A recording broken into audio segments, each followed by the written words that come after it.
20-an, 1920-an. Dan salah satu rumah-rumah kuno lah di sini. Tapi keluarga kami udah nggak di sana lagi. Dulu itu rumah yang dipinjami untuk kakek, lalu setelah kakek meninggal dikembalikan kepada yang punya. Kita bersyukur yang punya rumah mengizinkan kita untuk mengunjungi rumahnya. Terus dari situ,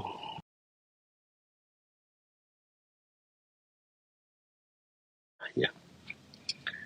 Terus dari situ,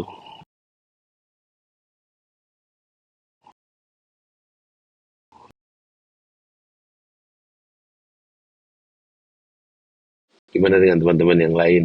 Apa kabar? Kabar ini dari mana? Jadi saya bisa nyapa juga. Saya sambil liatin ya.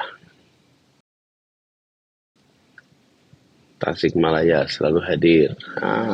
Insya Allah nanti kalau tidak ada halangan tanggal 4 mungkin saya ke Tasikmalaya.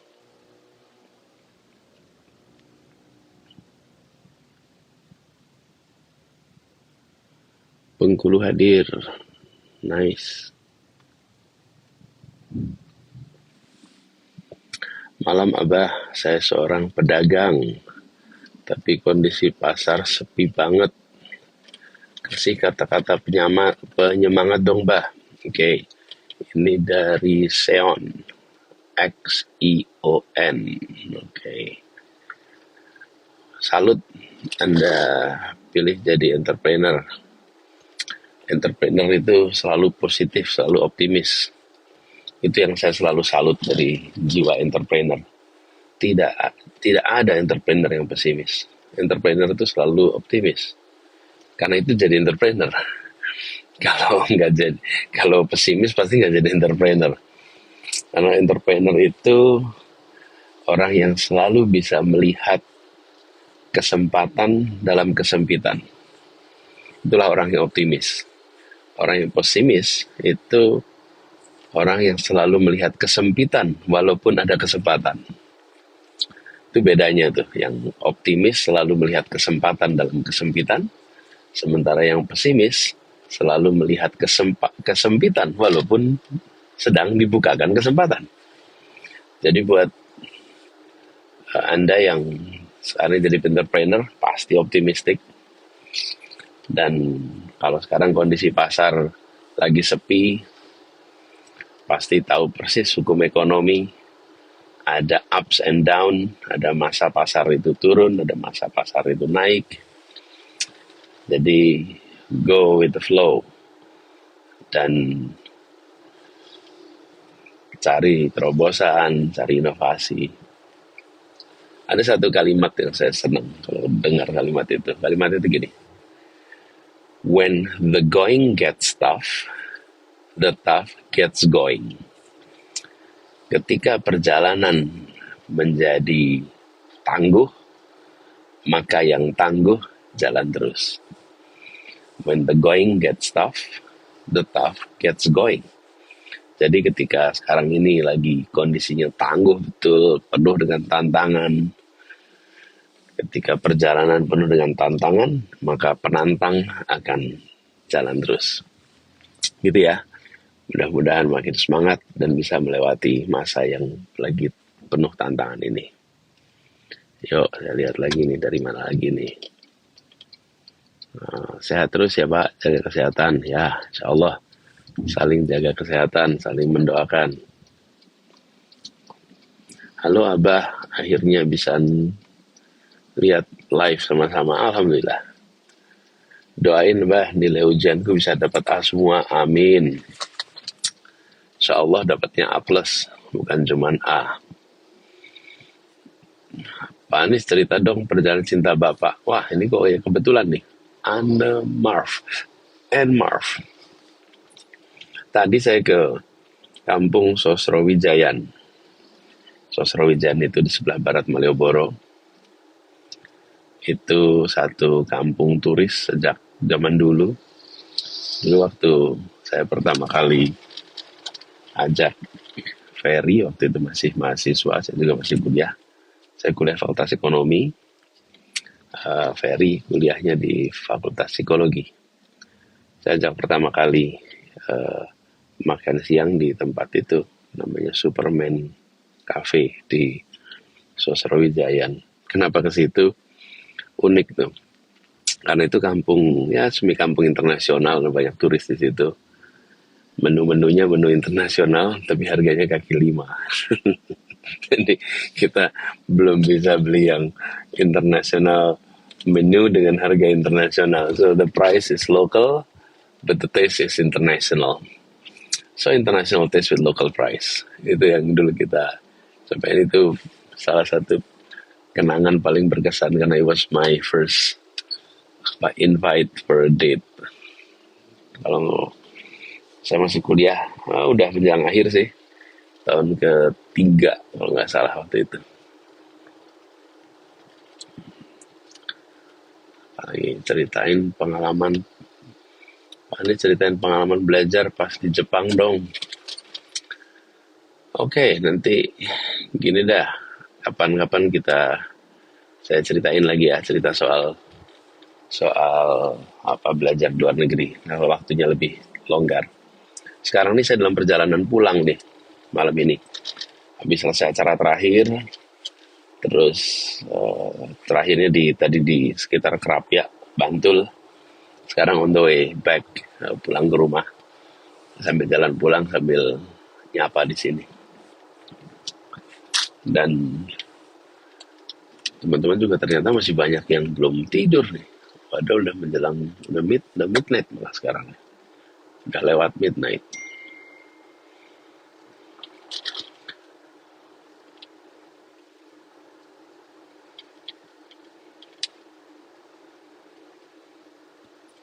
Bah, AirPods-nya di etalase berapa? Sekarang saya udah tahu sekarang. Tadi malam saya ditanya etalase, kebingungan. Sekarang sudah tahu. AirPods-nya di etalase berapa nih? AirPods di kuping, nggak di etalase mana-mana. Semalam saya ditanya etalase. Waduh, sampai tadi siang anak-anak saya masih pada ngetawain saya soal etalase. Jadi rupanya etalase itu kalau ini ya, kalau jualan di TikTok. Mana tahu saya itu jualan di TikTok. Siapa tadi malam tuh yang tanyain saya, Pak, kacamatanya di etalase berapa? Saya pikir itu jenis kacamata. Apakah frame-nya? Apa sekarang anak-anak kalau bilang frame itu etalase ya? Gitu. Jadi saya coba Google. Ternyata itu TikTok shopping habits rupanya. Sekarang ditanyain lagi, well, now I know.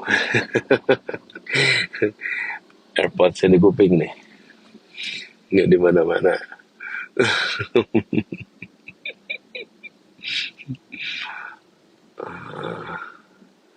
Apalagi nih, saya lihat lagi. Abah silaturahmi ke Batam, ke Pri, insya Allah nanti balik lagi ke sana. Bah jaga kesehatan ya, Titin Santria, insya Allah jaga kesehatan Titin juga ya. Anak online Abah, Zalika, how are you? Hope you're happy, healthy, enjoying first day of the year.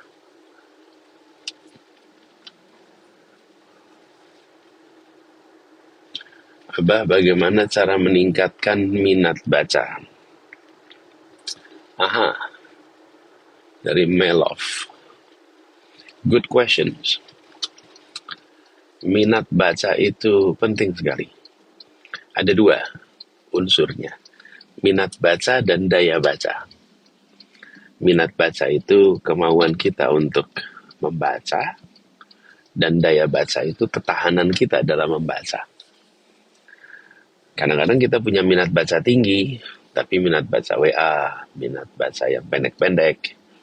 Kalau daya baca itu kemampuan kita untuk baca buku yang panjang, yang tebal, yang memerlukan konsentrasi panjang. Lewat apa? Mulailah dengan membaca yang disukai. Jadi cari apapun, mau novel boleh, cerpen boleh, buku sejarah boleh, buku apa saja yang menurut Melov itu suka, mulainya dari situ. Jadi membiasakan untuk baca yang relatif panjang. Dulu saya masih cerita masa kecil ya. Saya belajar baca itu dengan baca cerpen-cerpen, cerita pendek. Waktu saya kecil, saya suka baca kumpulan cerpen yang sebetulnya penulisnya dari Rusia, namanya Anton Chekhov, diterjemahkan ke bahasa Indonesia. Nah, saya baca cerpen-cerpen itu. Dan ketika baca cerpen itu, nggak melelahkan karena pendek. Jadi, paling berapa ya, antara 10 halaman gitu, kira-kira plus minus 2 halaman, jadi 8-12 halaman gitu, per cerita. Jadi, buat anak-anak waktu itu, baca satu cerita selesai, saya menikmati sekali. Dan Anton Chekhov adalah salah satu penulis cerpen terbaik dunia. Jadi cerita-cerita pendeknya itu selalu mengesankan gitu. Itu yang membuat saya juga punya minat untuk baca lebih jauh. Terus yang kedua, saya suka baca biografi. Karena biografi itu selalu bercerita dari masa kecil. Nggak ada biografi yang mulainya ketika orangnya udah tua gitu. Kisahnya selalu dimulai ketika dia masih anak-anak. Dan itu yang membuat saya merasa ya seperti ngikutin kisah orang yang seumur saya gitu waktu saya anak-anak. Jadi kalau saya reflektif nih, gimana caranya suka punya minat baca ya, pilih bacaan yang disukai. Nah, kalau udah terbiasa kita membaca, nanti kita bisa baca yang belum tentu kita sukai, tapi kita akan kerjakan karena kita udah memiliki kemampuan untuk daya bacanya kuat. Jadi dengan punya minat baca, terus ada daya baca, then you can take almost every readings. Itu nggak perlu latihan yang rumit. Terus pembiasaan itu sempetin aja untuk punya taruh buku di sebelah tempat tidur, atau kalau mau e-book juga boleh. Terus sebelum tidur sempetin baca sebentar. Saya malah cenderung begitu, cenderung sebelum tidur tuh nggak buka HP lagi, tapi baca buku, walaupun sebentar. Udah ngantuk ya udah tidur. Atau taruh kalau saya di mobil suka ada buku. Di mana aja tempat yang ada kelonggaran, apakah di kamar, apakah di ruang bersama, itu taruh aja buku yang bisa dibaca. Jadi lama-lama nanti akan nuntasin. Lalu satu lagi nih, kalau baca buku yang agak tebal supaya tahan. Buku itu kalau dibaca semua dari awal sampai akhir mungkin melelahkan. Tapi kalau tips ya, boleh saya bagi tips pengalaman pribadi, belum tentu semua orang sama. So don't take this as the only rule. Tapi kalau saya baca buku yang tebal, maka saya akan baca chapter pertama, bab pertama, biasanya introduction, menjelaskan apa isi bukunya, apa yang akan ditulis, itu chapter pertama. Terus saya baca yang terakhir, langsung chapter terakhir. Chapter terakhir itu kesimpulannya. Dia menceritakan apa saja yang ditulis di buku itu. Nah, terus baru sesudah itu saya kembali milih chapter-chapter yang relevan supaya efisien. Ini bukan novel ya, kalau novel nggak bisa begitu.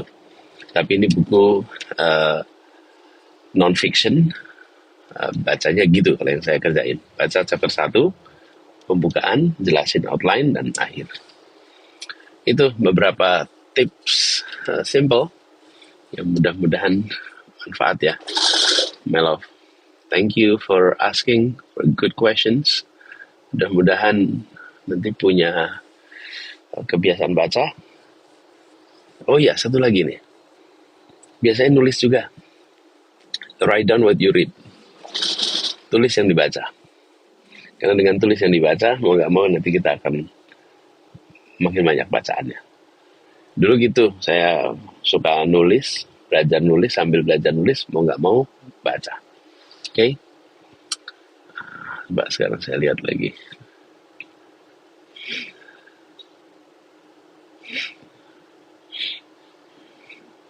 Kapan ke Tegal, Bah? Insya Allah nanti ke Tegal.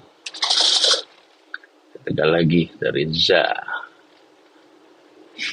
Bah, tips untuk fresh graduate. Fresh graduate. Oke, baru lulus. Nikmati, syukuri. Alhamdulillah udah selesai nih kuliahnya. Tapi jangan merasa selesai belajarnya ya. Kuliahnya selesai, tapi belajarnya jangan selesai. You may finish your school, but you don't finish your education. Boleh aja selesai sekolahnya, tapi jangan pernah berhenti dalam pendidikan. Jadi, biasanya kecenderungannya untuk cari pekerjaan. Nah, ini fase transisi yang sering menantang. Habis lulus kuliah, mau nerusin kemana gitu. Saya sih punya kecenderungan untuk cari pengalaman dulu. Apakah internship, apakah bekerja. Internship itu artinya magang ya, magang di tempat apapun. Yang penting dapat pengalaman yang unik. Magang aja beberapa sambil lihat mana yang paling pas. Terus habis itu try to find a job. Cuman hari-hari ini tantangan cari pekerjaan tuh gak gampang. So I feel you. Buat banyak teman-teman muda cari pekerjaan nggak mudah, lowongan terbatas. Jadi sambil usaha-usaha, ikut usaha kecil atau bikin usaha kecil is an option. Saya usul juga bikin summary CV yang bagus. Bikin banyak sekali contoh-contohnya online. 1 halaman atau maksimal 2 halaman, tapi impresif. Jadi kalau kita bikin CV yang bagus, maka itu akan jadi marketing tools untuk ketemu dengan siapapun. Nanti cobain ya, buat yang baru lulus. Itu salah satu fase yang paling menantang. Tapi kalau udah itu dilewatin, insya Allah kedepannya jauh lebih mudah. Pak, saya guru PAUD, tetapi menjadi guru PAUD selalu dipandang sebelah mata. Kasih saya motivasi. Guru PAUD itu, makasih ya. Ini namanya tulisannya kecil sekali. Tapi kelihatannya it's a she, ibu nih kelihatannya. Bu guru PAUD. Bu, jadi guru PAUD itu luar biasa. Karena guru PAUD itu adalah guru yang hampir pasti diingat seumur hidup sama anaknya. Sama anak didiknya. Beda dengan jenjang pendidikan lain. SD, SMP, SMA. Coba aja kita sama-sama ingat-ingat. Berapa banyak yang ingat semua guru SD, SMP, SMA. Tapi kalau guru TK, guru PAUD, biasanya kita semua ingat. Nah, jadi ibu punya kesempatan tuh untuk diingat seumur hidup sama anak didik. Yang kedua, semua, bahkan ada bukunya tuh. Bukunya judulnya kira-kira gini, Everything You Need to Know in Life, You Learn It in Kindergarten. Semua hal yang Anda perlu ketahui sepanjang kehidupan, dalam menjalani kehidupan, Anda pelajari ketika berada di pendidikan usia dini. Jadi ibu sebetulnya membekali anak-anak untuk punya kebiasaan, punya prinsip, punya cara dalam berperilaku yang seumur hidup.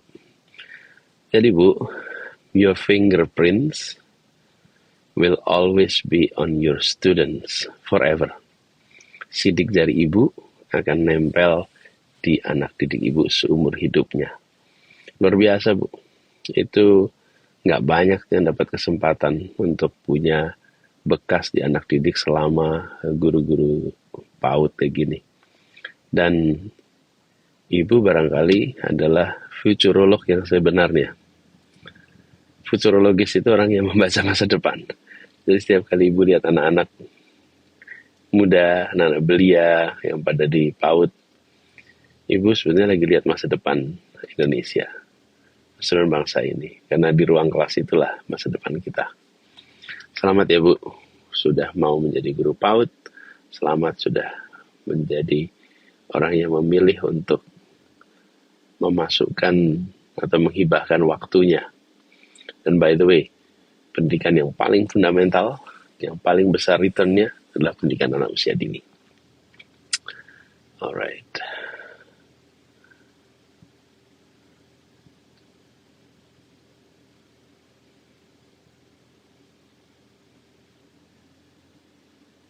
Madura hadir. Yuk, salam buat semua. Kapan ke Pekanbaru lagi? Insya Allah nanti.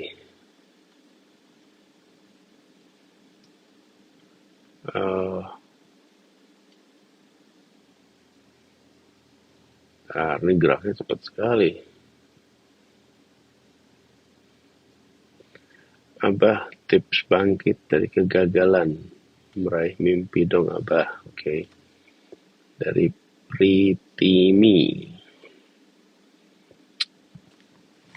Gini, sukses itu bukan hanya berhasil meraih yang kita rencanakan. Sukses juga adalah berhasil bangkit ketika jatuh. Itulah sukses. Jadi jangan membayangkan sukses itu cuma satu aja kalau meraih yang kita inginkan. Saat gagal, saat jatuh, dan bisa bangun lagi, itu adalah sukses. Jadi itu prinsipnya. Terus gimana tipsnya? Ingat, tidak ada kegagalan yang permanen. Mungkin hari ini merasa gagal, itu bukan berarti akan terus-menerus gagal. Usahakan untuk cari jalan baru, cari solusi baru. Jadi yang dianggap gagal ini bisa kita lewati. Tidak ada kegagalan yang permanen. Dan jangan pernah merasa sebagai orang pertama yang gagal. Saya kemarin juga sempat cerita, kalau bicara gagal pasti ada orang lain yang pernah gagal. Dan ketika mereka gagal dan berhasil bangkit, kenapa saya tidak? Selalu optimis, ya. Oke.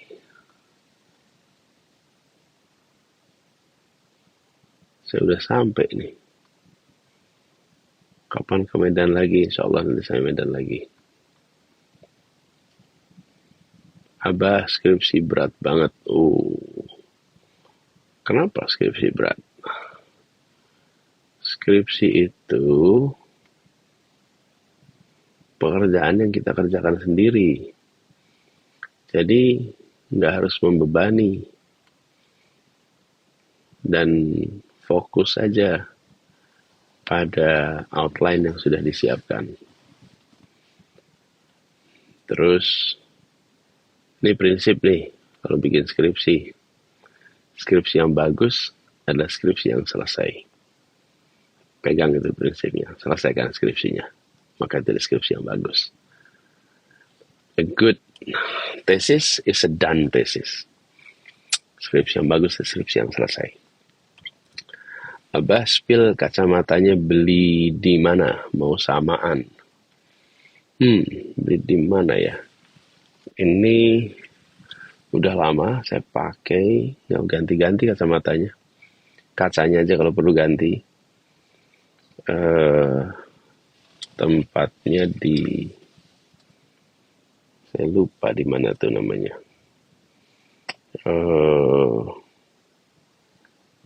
Melawai. Melawai, mana itu Aldiron ya di sana, salah satu tempat di situ. Saya lupa, mereknya udah hilang kelihatannya, udah bertahun-tahun dipakai.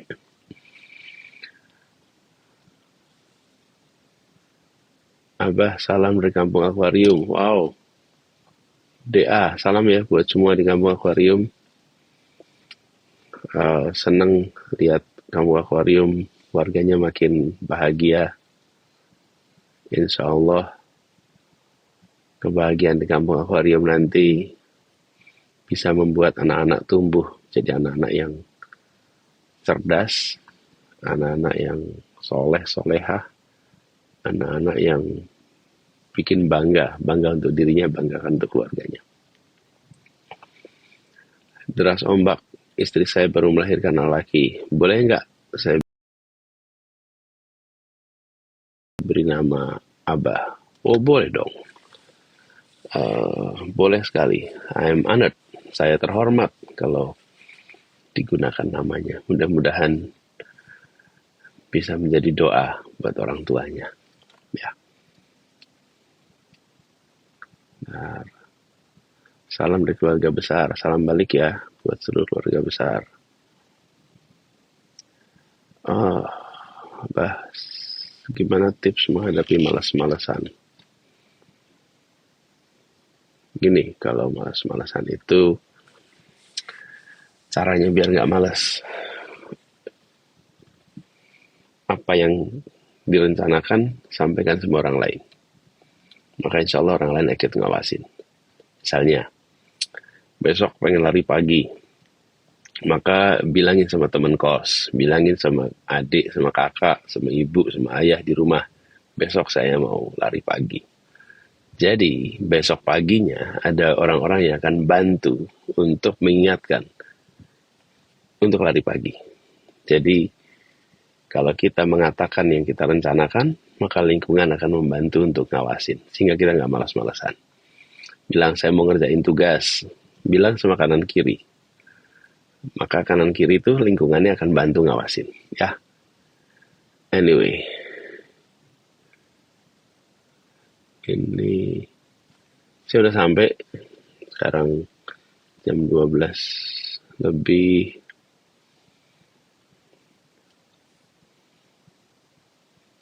Saya udah mau turun, nanti kita lanjut lagi ya. Insya Allah, belum tahu kapan, tapi begitu ada waktu longgar, nanti kita ngobrol lagi. Makasih buat semuanya yang udah gabung malam ini. Salam buat semua, selamat menikmati tahun baru. Buat yang masih liburan, enjoy the break. Buat besok yang udah mulai kerja, siap-siap untuk jadi hari yang lebih produktif dari hari sebelumnya. Produktif, membahagiakan, membanggakan. Oke, selamat malam buat semua. Terima kasih. Assalamualaikum.